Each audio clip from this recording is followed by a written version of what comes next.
So today's video is going to be a short one.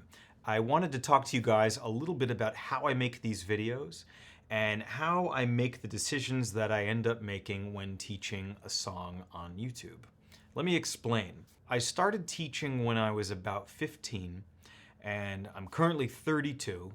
So I've been teaching close to 17 years and I calculated at some point that I've taught more than 10,000 lessons. It might even be more in the ballpark at 15,000. But along the way, teaching piano to beginners, to very advanced students, some who are 4 years old, some who are 84 years old, I've learned a lot, and I've learned about what works and, more importantly, what does not work. Also, my students have taught me so many songs. Because of their interests, I've learned probably close to 1,000 songs along the way, which has been amazing preparation for teaching you guys here on YouTube. So I really wanted to spend today's video talking about how I teach songs to you guys and why I teach certain parts of the songs to you guys the way that I do. It's important to remember that produced pop music, okay, and under this umbrella, we can include pop, R&B, rock, some jazz, whatever, right? So produced music that's going to contain a rhythm section, meaning drums, bass, guitar,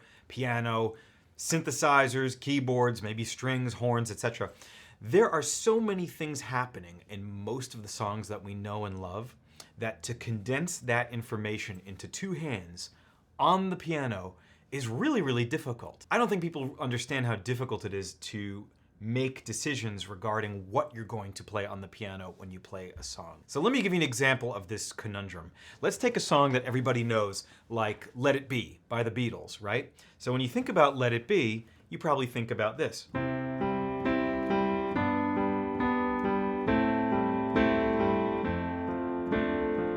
Right? So that's the introduction, that's the exact piano part, it makes sense, right? But what do we do when the melody comes in, right? And Paul starts to sing, "When I find myself in times." What do we do if we're learning this song on the piano? Do we abandon the piano part and start going?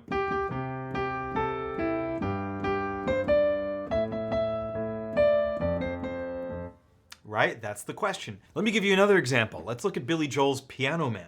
Right? Billy Joel plays this on the piano under his voice.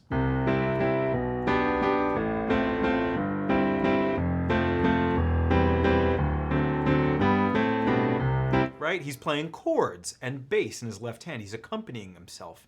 And the track itself has so much other stuff happening. There's drums, there's some accordion and all that stuff. Deciding what to play when you're going to teach and perform Piano Man is kind of tricky. I could also go,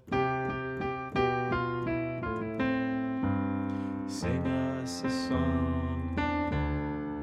Right? I could play the melody. To me, that's a lot less exciting though than playing the piano part. So another example of having to make decisions in regards to what you're going to play, because we don't have 3 hands or 4 hands, only 2.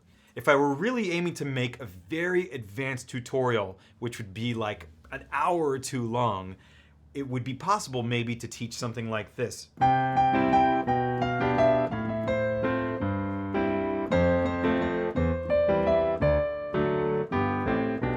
So right there, I was able to play Billy Joel's melody that he sings in my right hand and the bass and the chords in what we would call a stride pattern, okay? I kind of just made it up on the spot right there and it sort of encompassed all the elements of the song.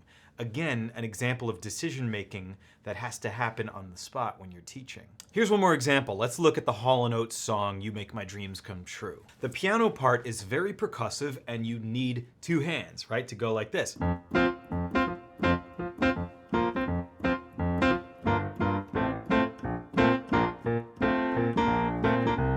Right? So if you wanted to play the melody, "You make my dreams come true," that whole piano part just kind of disappears and it would sound kind of weak, right? Because you can only do so many things at a time. So if I were to make an instructional video for that song, I would probably teach you guys just how to play that awesome piano part, right?